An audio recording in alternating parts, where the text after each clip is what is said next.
महाभारत में दूत कीड़ा के समय युधिष्ठिर ने द्रौपदी को दांव पर लगा दिया और दुर्योधन की ओर से मामा शकुनी ने द्रौपदी को जीत लिया। उस समय दुशासन द्रौपदी को बालों से पकड़कर घसीटते हुए सभा में ले आया। जब वहां द्रौपदी का अपमान हो रहा था तब भीष्म पितामह, द्रोणाचार्य और विदुर जैसे न्यायकर्ता और महान लोग भी बैठे थे, लेकिन वहां मौजूद सभी बड़े दिग्गज मुंह छुपाए नीचे बैठे रह गए। द्रौपदी को घसीट कर लाया जा रहा था। तब तक भी द्रौपदी को यह भान नहीं था कि मेरा चीरहरण होने वाला है। जब दुशासन से भरी सभा में द्रौपदी की साड़ी उतारने के लिए कहा गया तब द्रौपदी को इस बात का एहसास हुआ कि संकट बड़ा है। उस वक्त उसने अपने सबसे प्रिय सखा भगवान श्री कृष्ण का नाम पुकारा, हरि हरि अभयम कृष्णा अभयम। उद्धव गीता या उद्धव भागवत में श्री कृष्ण के सखा उद्धव उनसे इस संबंध में कई सवाल करते हैं। आइए जानते हैं श्री कृष्ण उद्धव संवाद। उद्धव कहते हैं, हे कृष्ण, आप पांडवों के आत्मीय प्रिय मित्र थे। आजाद बांधव के रूप में उन्होंने सदा आप पर पूरा भरोसा किया। कृष्ण, आप महान ज्ञानी हैं। आप भूत, वर्तमान व भविष्य के ज्ञाता हैं, किंतु आपने सच्चे मित्र को जो परिभाषा दी है, आज आपको नहीं लगता कि आपने उस परिभाषा के अनुसार कार्य नहीं किया? आपने धर्मराज युधिष्ठिर को युद्ध खेलने से रोका क्यों नहीं? चलो ठीक है कि आपने उन्हें नहीं रोका, लेकिन आपने भाग्य को भी धर्मराज के पक्ष में भी नहीं मोड़ा। आप चाहते तो युधिष्ठिर जीत सकते थे। आप कम से कम उन्हें धन, राज्य और यहाँ तक कि खुद को हारने के बाद तो रोक सकते थे। उसके बाद जब उन्होंने अपने भाइयों को दांव पर लगाना शुरू किया तब तो आप सभा कक्ष में पहुँच सकते थे। आपने वह भी नहीं किया। उसके बाद जब दुर्योधन ने पांडवों को सदैव अच्छी किस्मत वाला बताते हुए द्रौपदी को दांव पर लगाने को प्रेरित किया और जीतने पर हारा हुआ सब कुछ वापस कर देने का लालच दिया, कम से कम तब तो आप हस्तक्षेप कर ही सकते थे। अपनी दिव्य शक्ति के द्वारा आप पासे धर्मराज के अनुकूल कर सकते थे। इसके स्थान पर आपने तब हस्तक्षेप किया जब द्रौपदी लगभग अपना शील खो रही थी। तब आपने उस वस्त्र देकर द्रौपदी के शील को बचाने का दावा किया। लेकिन आप यह दावा भी कैसे कर सकते हैं? उसे एक आदमी घसीट कर सभा में लाता है और इतने सारे लोगों के सामने निर्वस्त्र करने के लिए छोड़ देता है। एक महिला का शील क्या बचा? आपने क्या बचाया?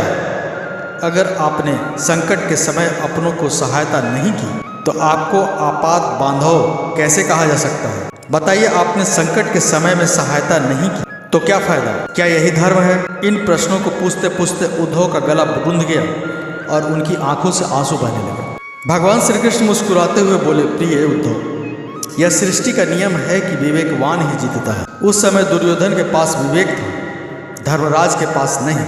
यही कारण रहा कि धर्मराज पराजित हुए। उद्धव को हैरान परेशान देखकर कृष्ण आगे बोले, दुर्योधन के पास जुआ खेलने के लिए पैसा और धन तो बहुत था, लेकिन उसे पासों का खेल खेलना नहीं आता था। इसलिए उसने अपने मामा शकुनी का दूत कीड़ा के लिए उपयोग किया। यही विवेक है। धर्मराज भी इसी प्रकार सोच सकते थे और अपने चचेरे भाई से पेशकश कर सकते थे और उनकी तरफ से मैं खेलूं। जरा विचार करो, अगर शकुनी और मैं खेलते तो कौन जीतता? पासे के अंक उसके अनुसार आते या मेरे अनुसार? चलो इस बात को जाने दो। उन्होंने मुझे खेल में शामिल नहीं किया, इस बात के लिए उन्हें क्षमा किया जा सकता है, लेकिन उन्होंने विवेक शून्यता से एक और बड़ी गलती की और वह यह कि उन्होंने मुझे प्रार्थना की कि मैं तब तक सभा कक्ष में ना आऊँ जब तक मुझे बुलाया न जाए, क्योंकि वे अपने दुर्भाग्य से खेल मुझसे छुपकर खेलना चाहते थे। वे नहीं चाहते थे कि मुझे मालूम पड़े कि वे जुआ खेल रहे हैं। इस प्रकार उन्होंने मुझे अपनी प्रार्थना से बांध दिया। मुझे सभा कक्ष में आने की अनुमति नहीं दी। इसके बाद भी मैं कक्ष के बाहर इंतजार कर रहा था कि कब कोई मुझे बुलाता है। भीम, अर्जुन, नकुल और सहदेव सब मुझे भूल गए, बस अपने भाग्य और दुर्योधन को कोसते रहे। अपने भाई के आदेश पर जब दुशासन द्रौपदी को बाल पकड़ घसीटता हुआ सभा कक्ष में लाया, द्रौपदी अपने सामर्थ्य के अनुसार जूझती रही। तब भी उसने मुझे नहीं पुकारा। उसकी बुद्धि तब जागृत हुई जब दुशासन ने उसे निर्वस्त्र करना प्रारंभ किया। जब उसने स्वयं पर निर्भरता छोड़कर हरि हरि अभयम कृष्णा अभयम की गुहार लगाई, तब मुझे उसके शील की रक्षा करने का अवसर मिला। जैसे ही मुझे पुकारा गया, मैं अविलंब पहुंच गया। अब इस स्थिति में मेरी गलती बताओ। उद्धव बोले, कान्हा, आपका स्पष्टीकरण प्रभावशाली अवश्य है, किंतु मुझे पूर्ण संतुष्टि नहीं हुई। क्या मैं एक और प्रश्न पूछ सकता हूँ? कृष्ण की अनुमति से उद्धव ने पूछा। इसका क्या अर्थ हुआ कि आप तभी आओगे जब आपको बुलावा जाएगा? क्या संकट में घिरे अपने भक्त की मदद कर दे आप स्वतः नहीं आओगे? कृष्ण जी मुस्कुराए। उद्धव, इस सृष्टि में हर एक का जीवन उसके स्वयं के कर्म फल के आधार पर संचालित होता है। न तो मैं इसे चलाता हूँ और न ही इसमें कोई हस्तक्षेप करता है। मैं केवल एक साक्षी हूँ। मैं सदैव तुम्हारे नज़दीक रहकर जो हो रहा है उसे देखता हूँ। यही ईश्वर का धर्म है। उलाहना देते हुए उद्धव ने पूछा, वाह वाह, बहुत अच्छा कृष्ण। तो इसका अर्थ यह हुआ कि आप हमारे समीप खड़े रहकर हमारे सभी दुष्कर्मों का निरीक्षण करते रहें। हम पाप पर पाप करते रहेंगे और आप हमें साक्षी बनकर देखते रहेंगे। आप क्या चाहते हैं कि हम भूल करते रहें, आपकी गठरी बांधते रहें और उसका फल भुगतते रहें? तब श्री कृष्ण जी बोले, उद्धव, तुम शब्दों के गहरे अर्थ को समझो। जब तुम समझकर अनुभव कर लोगे कि मैं तुम्हारे समीप साक्षी के रूप में हर पल हूँ, तो क्या तुम कुछ भी गलत या बुरा कर सकोगे?